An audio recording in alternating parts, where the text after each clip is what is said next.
Hello everyone and welcome back to your favorite youth show called Generation C. My name is Marisol Stoffberg and I am super excited for today because today we truly have an exciting episode ready for you guys. Generation C aims to share some youth news and also some insight into our The Zone publication, which comes out every Tuesday in the Republikein, Namibian Sun and Algemeine Zeitung newspapers. But before we head straight into the news, please watch the following video as we celebrate our calendar day for today. Pacing back and forth, thinking about me, 'cause you can't get enough. It's the second time that the phone ring, but I won't pick it up. Pick it up, pick it up, no. Pick it up, pick it up, no. That looks like your face on the floor. Gee, you should pick it up. You said the last time was the last time. And then last night, you broke every promise. I saw a new girl, all in your life. Then you deleted it, trying to hide. So this week in our The Zone publication on the front page, we have the inspiring Mika Burger, and my colleague Enzo Amwele wrote about his wonderful achievements that he's been doing in the swimming pool. But I cannot give everything away. You can also watch the Sportify episode on our Facebook that aired yesterday, which featured Mika, that gave us some tips on swimming. But we dive straight into the rest of our publication, and as you can see on our screen, our photo for this week was taken by Tunahole, all the way from the north in Oshakati, and this picture was taken of some of our youth selling fruits and vegetables as a way for them to generate an income. So my zone is passionate about sharing news from across the country, and Tunahole truly did a great job by capturing the spirit we have all the way in the northern parts of our country. Then we also have, which is very exciting, is some news that is not necessarily covered within our publication. So next up we have an interview that we did with Wouter Niehaus, who is the Chief Executive Officer of the Namibian Private Schools Organization NAPSO, because NAPSO is a partner of my zone, and he speaks a bit to us about the cancellation of the yearly Private Schools Week, but also about the calendar and what we can expect from NAPSO for the rest of the year. So please enjoy. So vandag gesels ek met meneer Wouter Niehaus, die uitvoerende hoof van die Namibiese privaatskoolorganisasie NAPSO. En ons wil eers net sê meneer, baie dankie vir die tyd. Dis lekker om meneer te sien, al is dit net so deur 'n skerm. Dit is Marisol, baie dankie en dankie vir die geleentheid. Waardeer dit. Ons en NAPSO stap 'n baie lang pad al saam en ook 'n baie nou pad, en dit was vir ons ook baie hartseer geweest om te verneem dat die privaat skole week, wat elke jaar een van die hoogtepunte op die NAPSO kalender is, ongelukkig afgestel moes word weens COVID-19 en die regulasies. Kan meneer ons bietjie meer rondom hierdie besluit vertel en ook bietjie meer vertel oor wat die planne van NAPSO is vir die volgende geleenthede wat in die jaar sal plaasvind? Ja, Marisol, nee, het was eintlik so maklik om die besluit te maak. Het was so hartseer om dit te maak, maar dit is 'n maklike besluit. Want jy weet, NAPSO, enige wat al by enige van die NAPSO venues was, het sy dit nou vir die nasionale NAPSO atletiek is, of die wintersportweek, of die kuns- en kultuurweek, enige een van dit was, sal weet dat dit van 'n regte hoë standaard is, en dat dit eintlik 'n groot deel daarvan het nie net te maak met die deelnemers en die kinders items van hulle deelneem, maar die bymekaar kom van vriende, NAPSO vriende oor die hele land. En wanneer ons kyk na die wintersportweek, jy weet, daar vind oor die 630 netbalwedstryde in die week plaas. Daar vind 160 rugbywedstryde plaas. Daar vind 90 hockeywedstryde plaas. Dis massief, en ek bedoel, dis 10 kodes, ek het nou net vir jou 3 kodes genoem, maar daar's 10 kodes. Dis die grootste van sy soort in suidelike halfrond, so daar is geen manier hoe jy enigstens daarby wil verbykom met om regulasies te gehoorsaam en getalle te maak en kinders of ouers in groepe te laat kom as jy na daai hoeveelhede daaraan dink nie. So dit het ons laat besluit, ons gaan dit ongelukkig moet afstel nog 'n jaar. So my en die gemeenskap baie hartseer, en dit is so 'n mooi jaar. Ek wens almal in Namibië kon hier na die noorde toe kom om te sien hoe ongelooflik groen dit is en hoe pragtig dit is en die sportgronde, hoe mooi alles is. So dit was hartseer.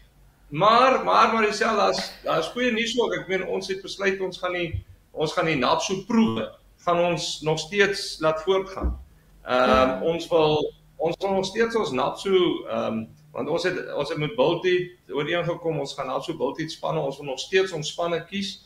So ons gaan nog steeds by die hockey, rugby en die netbal gaan ons 'n laerskoolspan en 'n hoërskoolspan kies en ons hoop natuurlik om te gaan toer met daardie spanne in Suid-Afrika. As dit nie kan nie, is daar groot planne aan die werk om dan 'n binneland hulle teen kom ons noem dit Namibiese Barbarian spanne 'n binnelandse toets te laat speel. So daai 29ste Mei gaan dit ten minste nog in Windhoek plaasvind en daar op Wapse gronde. Ja. Meneer, sê my bietjie in terme van die ander groot geleenthede op julle kalender vir die jaar. Ek weet ons het nog die kultuurfees en die cricketfees. Wat is nog sover die planne daarmee? Want ek weet baie mense sien nog steeds uit na hierdie geleenthede. Nee, maar dit gaan verseker voort. Gelukkig beide die cricketfees, die cricketweek en sowel as die kuns en kultuurweek of fees. En Nictus is al soveel jare daarbey betrokke en Spar is betrokke by die cricketfees dat dit is van so 'n aard dat ons dit wel binne enige regulasies wat neergesit word kan laat gebeur. En by die kuns en kultuurfees dit word vanjaar weer eens Oudtshoorn kon dit laas jaar aanbied, Maria nie, nou bied hulle dit aan en hulle gaan groot gaan daarmee. En julle is MyZone is ook al by betrokke, dit weet ek verseker. So daar waar beperkings op getalle is, daar gaan ons in elk geval beeld sien die dele wat gedoen word. So die kuns en kultuurfees, ek meen dit is verseker. Dis die 23ste tot die 25ste September. En dit gaan hand in hand met die cricketweek. Ons is verskriklik opgewonde oor die cricketweek ook. Vanaf 5 Maart het Cricket Namibia ingetree en is hulle 'n vennoot van NAPSO vanaf 5 Maart vanjaar. Wat fantasties is. Ek meen Cricket Namibia is een van die beste georganiseerde sportkodes in die land en ons en hulle sou outomaties by mekaar kom en dit is vir ons belangrik met wie jy jou naam koppel. So Cricket Namibia gaan 'n groot inspuiting vir ons cricketweek wees en tydens die cricketweek vir die eerste keer vanjaar gaan ons dan nou ook onder 11, onder 13 en hoërskool cricketspanne kies en 'n laerskool en hoërskool meisie cricketspan ook. En hierdie spanne gaan dan in 'n komende naweek na die cricketweek gaan hulle dan nou teen 'n Cricket Namibia uitnodigingsspan uit die res van die skole van Namibia gaan hulle dan die Vrydag aand T20 speel en die Saterdag en die Sondag 'n 50 beerd wedstryd al 2 dae. So dit is groot dinge wat in die vooruitsig is. Meneer, ek dink dit is wonderlik om te sien die vasberadenheid en die positiwiteit onder die NAPSO-lede skole. Jy sien dit sommer en ten spyte van die uitdagings bly die skole positief en gemotiveerd. So van NAPSO se kant af, wat is meneer se boodskap net aan die res van die lede skole in hierdie tyd, maar ook in terme van nie net sport nie, maar akademie en kultuur en ook net die algehele gees by die skole? Maar ek is so trots op hulle. Ek sê vir jou net, ek is so ongelooflik trots op hulle. Toe jy nou noem van die akademie. Ek meen, kyk net ons NAPSO skole se uitslae die afgelope tyd toe die matriekuitslae van 2020 deurgekom het. En dan kyk na ons sport. My boodskap aan die NAPSO skole is ons gaan net van krag tot krag. Ons hou net aan. Hierdie ding sal ons nie onderkry nie. Ons maak eerder planne en ons doen dit op 'n ander manier, maar doen gaan ons dit doen. Ons gaan nie ons kinders weerhou van geleenthede wat eintlik 'n kind na sy kant toe moet kom nie. Dis vir my die boodskap na buite toe. Ons het regtig ons kinders verlede jaar seer gemaak deurdat van hulle deur 'n skool is of dit nou het graad 1tjies is wat hulle eerste jaar inkom of dit graad 8 is in hulle oriënteringsjaar of matriekleerlinge wat die beste jaar van hulle lewe so gehad het. Ons gaan nie ons kinders van jaar te nakom nie. Ons gaan vir hulle geleenthede gun wat hulle moet kry en waarop hulle geregtig is. En van NAPSO se kant af gaan ons alles doen wat ons kan om dit daar te stel. Ja. Ag meneer, baie dankie. Dit was nou kort en kragtig, maar dit was baie lekker om met julle te gesels en al die beste vir die pad vorentoe en ons as MyZone is baie opgewonde om te sien wat vir ons vorentoe lê en ook verder te bou aan hierdie verhouding tussen ons en die NAPSO skole. Nou, is reg en baie dankie vir julle met ons. Ons waardeer dit en ons waardeer wat julle ook alles vir ons as NAPSO en ons ledeskole doen, Maricel. Hoor, baie dankie. Enige tyd meneer en 'n mooi week vir julle verder. Dankie julle kant ook. On our page 2, we usually share some news, and this week we have a very important story written by Rivaldo Kavanga about the 2018 World Children's Survey. And we had the privilege of speaking to one of the lecturers that are a part of UNAM, the University of Namibia, where she gave us some insight into the survey. So please watch the following video as my colleague Wouter speaks to her a bit about the survey, some of the challenges, but also some of the interesting findings they have found. After that interview, we will also share a video with you about a very important event where Awas Motors, in collaboration with the Roundtable, will be part of a process where they will be building a new classroom at Bet Al Primary School, which is worth about 170,000 Namibian dollars. So please watch that video, which will follow after our interview done with one of the lecturers at UNAM. Well guys, so today we are joined by the senior lecturer at UNAM, and she conducted the children's survey. So this survey was to create the best space for children to thrive and learn. We'll go through a few questions with our guest today. May you please introduce yourself? Hi, Wouter. Thank you for having me today. I'm Shelene Gentz. I'm senior lecturer at the University of Namibia in the Department of Human Sciences. I'm a lecturer in psychology. All right. Thank you so much for that brief info. So the first question we have for you today is, what in particular was a fascinating finding that you did not expect from the survey? Okay, so this survey was conducted in 2018 with over 2,000 learners in Khomas region.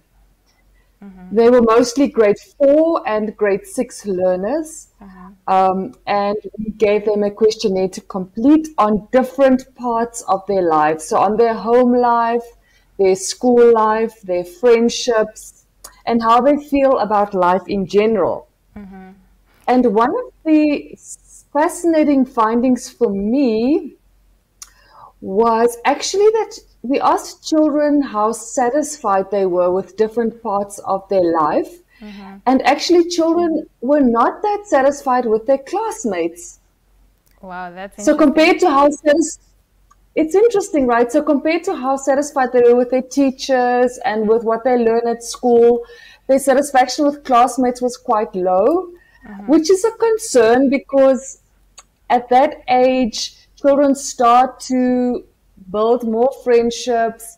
It becomes important for their self-esteem to have a good interaction with their peers, and also because they spend such a lot of time in the class. So it was a little bit of a concern. Yes, definitely. This would be a concern because these learners, they are in the environment that they're supposed to be learning. So if they're not so content with their classmates, then that becomes a problem. What challenges did you face during the survey? Okay, so this is an international survey, which means that it's actually conducted in about 30 countries across the world. So in fact, we can compare children's lives to children in Indonesia or children in South Africa. So that was a nice part. But the challenge, of course, is then that the questions are made in such a way that they can be asked or answered by children all over the world. So it was quite challenging for us to make sure that the questions were easily understood and easily adapted to Namibian children. If I can give you an example, one of the questions asked children if they had running water at home. Okay, so for most children, this is kind of water coming from a tap. Yes. But when we did our pilot work and we asked children, what do they think it means when they have running water? A lot of children were saying it means that the water is kind of running down in the street. Yes. Which is not what we meant. So we had to actually change that question a little bit and say, no, we actually mean water coming from a tap. Yes, to make it relevant and help them understand. Exactly. Also, So we had to spend a lot of time on that to make sure that all the questions were properly understood by our children. yes, I do believe the context is important. When do you plan to host the next survey? So the next wave of the survey is planned for 2022 to 2023. And we hope that Namibia can take part again. And actually, we want to expand the survey so that we can cover the whole country, because we know that children in Khomas are probably different from children in other parts of Namibia. And it's, definitely. yeah. And that's important because then we get a whole outline on the children in the entire country instead of focusing on one region only. What can you describe as an achievement you have accomplished during the survey? So we found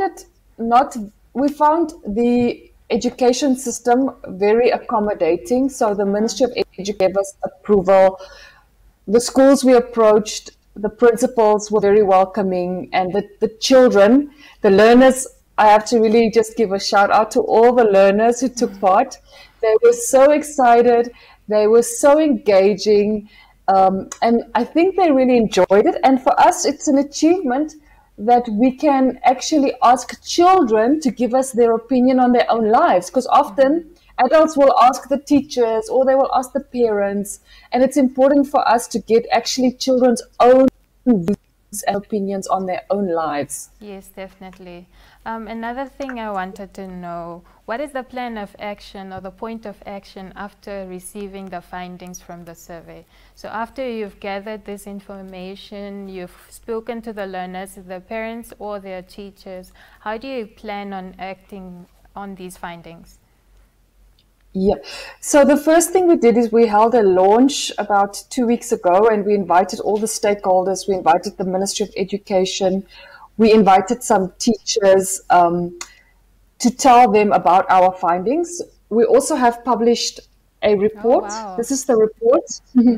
It's available freely for everyone. We can share also the link with you. So this report will be sent to all school principals. It will be sent to the ministries. And we hope that these findings can then help to inform children's programs. We also, with some young people, developed a comic. That's interesting. Which we also just don't want to tell adults about the findings. We also need to tell children. And so the comic is really for children, and this will be distributed via Oyo magazine. So look out for that. Yes, definitely. Perhaps we can also, definitely look out for that. So the important thing for us is, as you said, how can these actually make children's lives better? So we are hoping that the findings can be used to develop some programs to identify where there are actually difficulties for children and where things need to be improved. I think the comic that you mentioned is also very important. As we know, Namibian children are not all raised by parents. Some of them are raised by their siblings or by their uncles or aunts, and these may be younger people. So that is very relevant, and I think you've catered for so many children. Are there any final words that you'd like to share with us today?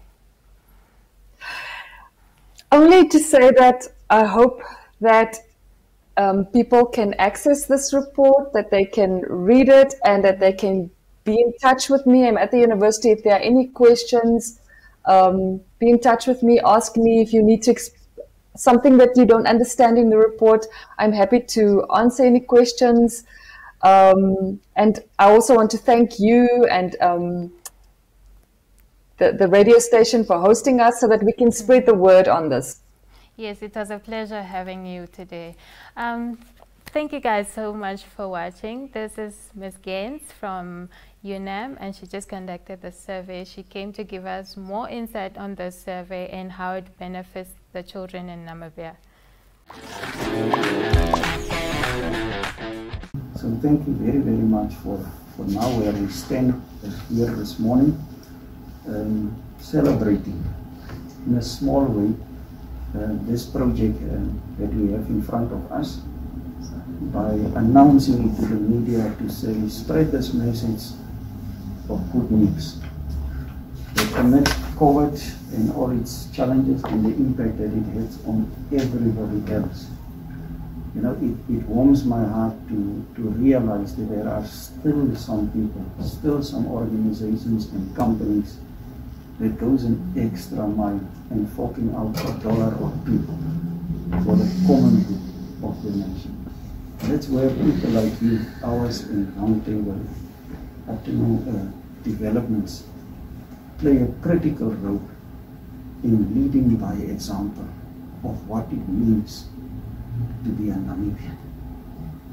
That we don't keep things for ourselves, but we share it with those that are less privileged. Because in the end, someone must take over from you. Who said the very child that you are helping out today is the one that must be in charge, being the CEO in the next few years? And this is how this cycle works. We never know the outcome of our dealings. We can only hope that what we do today will have benefits and a positive output in the future. What an exciting episode we had today, where we spoke to different key role players and also had the opportunity to share some wonderful news. Please do make sure you grab yourself a copy of The Zone so that you can read more about what our youths are busy with across the country. And then that is it from us for today. We hope you have a blessed week, and we see each other again next week, same time, same place, just a different outfit.